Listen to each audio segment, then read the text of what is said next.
Hello guys, ನಾವಿವಾಗ ಇರುವುದು ದಕ್ಷಿಣ ಕನ್ನಡ ಜಿಲ್ಲೆಯ ಉಪ್ಪಿನಂಗಡಿಯಿಂದ 10 ಕಿಲೋಮೀಟರ್ ದೂರ ಇರುವಂತಹ ತುರ್ಕಳಿಕೆ ಎಂಬ ಊರಿನಲ್ಲಾಗಿದೆ. ಇಲ್ಲಿಯ ವಿಶೇಷತೆ ಎಂದರೆ ನಾವು ನಿಂತಿರುವಂತಹ ಈ ಬಂಡೆಗೆ ಪುರಾತನವಾದಂತಹ ಒಂದು ಕಥೆ ಇದೆ. ಅಲ್ಲಿ ಕಾಣುತ್ತಿರುವುದು ತುರ್ಕಳಿಕೆಯ ಜುಮಾ ಮಸೀದಿಯಾಗಿದೆ. SSF ಕರ್ನಾಟಕ ರಾಜ್ಯ ಮಟ್ಟದ ಸಾಹಿತ್ಯೋತ್ಸವದ 13ನೇ ಎಡಿಷನ್ ನಲ್ಲಿ ಭಾಗವಹಿಸಲು ಬಂದ ನಾವು ಈ ಬಂಡೆಯ ಬಗ್ಗೆ ವಿಷಯಗಳನ್ನರಿತು ಅದನ್ನೊಂದ್ಸಲ ನೋಡಬೇಕೆಂದು ನಾವು ಅಲ್ಲಿಂದ ಹೊರಟೆವು. ಅಲ್ಲಿ ಹೋಗಲು ಪ್ರತ್ಯೇಕವಾದ ದಾರಿಗಳನ್ನು ಇಲ್ಲದ ಕಾರಣ ಅಲ್ಲಿಯ ಒಂದು ಕೋಳಿ ಫಾರ್ಮ್ ದಾರಿಯಾಗಿ ನಾವು ಅಲ್ಲಿಂದ ಈ ಪಾದೆಗೆ ಹೋಗುತ್ತಾ ಇದ್ದೇವೆ. ಈ ಬಂಡೆಗಿರುವ ಹೆಸರಾಗಿದೆ ಬಿಲಾಲ್ ಪಾದೆ.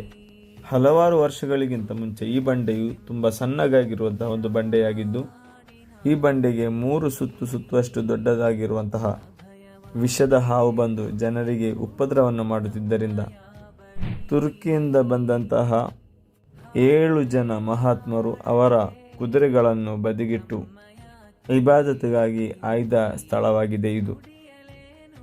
ವಿಷಭರಿತ ಭಯಾನಕ ಈ ಹಾವಿನಿಂದ ಭಯದಿಂದ ಜನರು ಆ ಬದಿ ಬರುತ್ತಿರಲಿಲ್ಲ. ಹಾಗಿರುವಾಗ ಒಂದು ಸಂದರ್ಭದಲ್ಲಿ ಆ ಹಾವನ್ನು ಕೊಲ್ಲಬೇಕಾಗಿ ಬಂತು.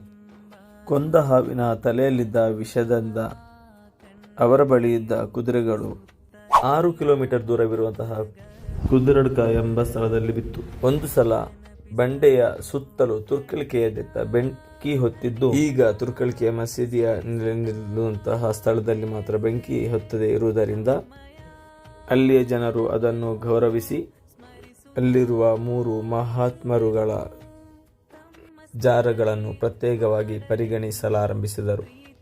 ತದನಂತರ ಹಲವಾರು ಕಶ್ಫ್ ಕರಾಮತುಗಳನ್ನು ಕಾಣಲಾರಂಭಿಸಿದ ಜನರು ಅಲ್ಲಿ ವಾಸ ಮಾಡಲು ಪ್ರಾರಂಭಿಸಿದರು. ಇದು ನಾವರಿತ ತುರ್ಕಳಿಕೆಯ ಚರಿತ್ರೆಯಾದರೆ ನಿಮ್ಮ ಅಭಿಪ್ರಾಯಗಳನ್ನು ನಮ್ಮೊಂದಿಗೆ ತಿಳಿಸಿ.